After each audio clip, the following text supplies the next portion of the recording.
আসসালামু আলাইকুম everyone, welcome to my channel cooking studio by Jannat. আমি আজকে আপনাদের ঝাল কিমা পুলি পিঠা তৈরি করে দেখাবো। আমরা তো সব সময় মিষ্টি পিঠা খেয়েই অভ্যস্ত। আজকে একটু ভিন্নধর্মী পিঠা কিভাবে তৈরি করতে হয় ঝাল ঝাল সেটাই তৈরি করে দেখাবো। চলুন তাহলে তৈরি করে ফেলি ঝাল কিমা পুলি পিঠা। এর জন্য আমি চুলায় একটি প্যান বসিয়ে দিয়েছি, তারপর দিয়ে দিচ্ছি 3 টেবিল চামচ পরিমাণে রান্নার তেল। এখন এর মধ্যে দিয়ে দিচ্ছি হাফ কাপ পরিমাণে পেঁয়াজ কুচি।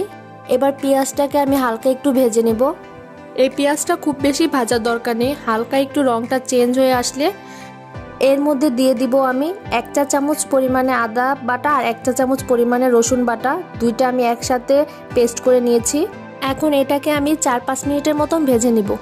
ঠিক 4-5 মিনিট পর এখানে আমি আধা চামচ পরিমাণে হলুদের গুঁড়া দিয়ে দিচ্ছি, আর সেই সাথে দিয়ে দিচ্ছি 1 চা চামচ পরিমাণে মরিচের গুঁড়া। আপনারা মরিচের গুঁড়াটা আপনাদের স্বাদ মতো কমিয়ে বা বাড়িয়েও দিতে পারেন। এবার এই মশলাটাকে ভালোভাবে কষিয়ে নিতে হবে। যখন মশলাটা কষানো হয়ে যাবে তখন এখানে আমি দিয়ে দিচ্ছি 2 কাপ পরিমাণে চিকেনটা আমি ছোট ছোট টুকরো করে কেটে নিয়েছি। এখানে আমি চিকেন ব্যবহার করছি, আপনারা চাইলে গরু বা খাসি যে কোনোটা ব্যবহার করতে পারেন। মাংসটা দেওয়ার পর আমি একটু ভালোভাবে নেড়ে মশলাটার সাথে মিশিয়ে দিচ্ছি। তারপর এখানে আমি দিয়ে দিচ্ছি স্বাদ মতো লবণ। এখন আমি আবার লবণটা ভালোভাবে মাংসের সাথে মিশিয়ে দিব। এই মাংসটা রান্না করার জন্য আমি কোনো পানি ব্যবহার করব না। তারপর আমি একটি ঢাকনা দিয়ে মাংসটাকে ঢেকে রান্না করে নেব। কিছুক্ষণ পর পর ঢাকনাটা খুলে মাংসটা একটু নেড়ে দেব। অপেক্ষা করব মাংসটা সিদ্ধ হয়ে যাওয়া পর্যন্ত। কিছুক্ষণ পর আমি ঢাকনাটা সরিয়ে নিচ্ছি। আমার মাংসটা সিদ্ধ হয়ে গেছে। মাংস থেকে যে পানিটা বের হয়েছিল সেটাও একেবারে শুকিয়ে গেছে।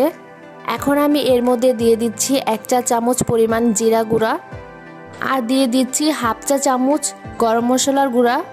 আমি 1 টুকরো দারচিনি, 2টো এলাচ, 1টা তেজপাতা আর 2টো লং হালকা তেলে গুঁড়ো করে নিয়েছি।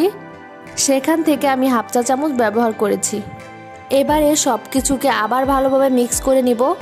এখন এর মধ্যে আমি দিয়ে দিচ্ছি কিছু পরিমাণে কাঁচা মরিচটাও আপনারা আপনাদের স্বাদ মতো দিতে পারেন, কমিয়ে বা বাড়িয়ে। তারপর এখানে আমি দিয়ে দিচ্ছি ধনেপাতা কুচি। এবার আবার ভালোভাবে সব কিছু একসাথে মিক্স করে নিব। তারপর এখানে আমি দিয়ে দিব 2 টেবিল চামচ টমেটো সস। এবার হাই হিটে আমি 1 মিনিটের জন্য ভেজে নিব। তারপরে চুলাটা বন্ধ করে কিমার পুরটাকে ঠান্ডা করে নিব। কিমার পুরটা ঠান্ডা হতে হতে আমি এখানে একটা ডো তৈরি করব। সেজন্য আমি এখানে একটি বোল নিয়ে নিয়েছি, আর নিয়ে নিচ্ছি 2 কাপ পরিমাণে ময়দা, আর দিয়ে দিচ্ছি এখানে পরিমাণ মতো লবণ, আর আধা চামচ পরিমাণে কালো জিরা। তারপর এখানে আমি 2 টেবিল চামচ পরিমাণে সয়াবিন তেল দিয়ে দিচ্ছি। এখন এগুলো সব ভালোভাবে হাত দিয়ে মিক্স করে নেব। সব কিছু হাত দিয়ে মিক্স করে নেওয়া হয়ে গেছে। তারপর এখানে আমি অল্প অল্প করে পানি দিয়ে একটা ডো তৈরি করে নিব। পানিটা কিন্তু রুম টেম্পারেচারেই থাকতে হবে। আমার কাইটা তৈরি করা হয়ে গেছে।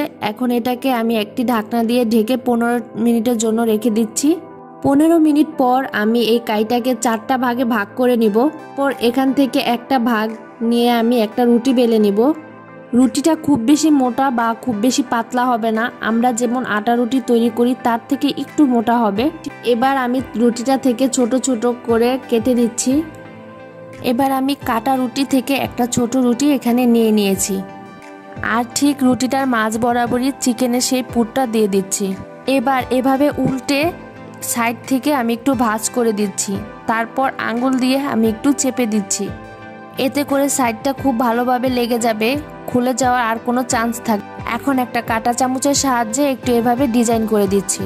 আপনারা যদি কাঁটা চামচ দিয়ে ডিজাইন করতে না চান তাহলে কিন্তু সাইড দিয়ে ফোল্ড করে করে ডিজাইনটা করতে পারেন, ঠিক এভাবে। তখন পিঠাটা দেখতে এমন হবে। এভাবে করে আমি বাকি সবগুলো পিঠা বানিয়ে নিব। আমার সবগুলো পিঠা বানিয়ে নেওয়া হয়ে গেছে। এখন আমি চলে যাব চুলায় এগুলোকে ভাজার জন্য। চুলায় একটি প্যান বসিয়ে তাতে পর্যাপ্ত পরিমাণে তেল দিয়ে দিয়েছি। পিঠাগুলো কিন্তু অবশ্যই ডুবো তেলে ভাজতে হবে। তেলটা একটু হালকা গরম হয়ে আসার পর আমি এখানে পিঠাগুলো দিয়ে দিচ্ছি। হয়ে গেছে আমার পিঠাগুলো। এখন আমি এগুলো তুলে নিব। দেখতেই পাচ্ছেন আমি কত সহজে অল্প সময়ে ঝাল মজাদার চিকেন কিমা পুলি পিঠা তৈরি করে ফেললাম। এটা ঘরে অবশ্যই ট্রাই করবেন। আজ এই পর্যন্তই। আল্লাহ হাফেজ।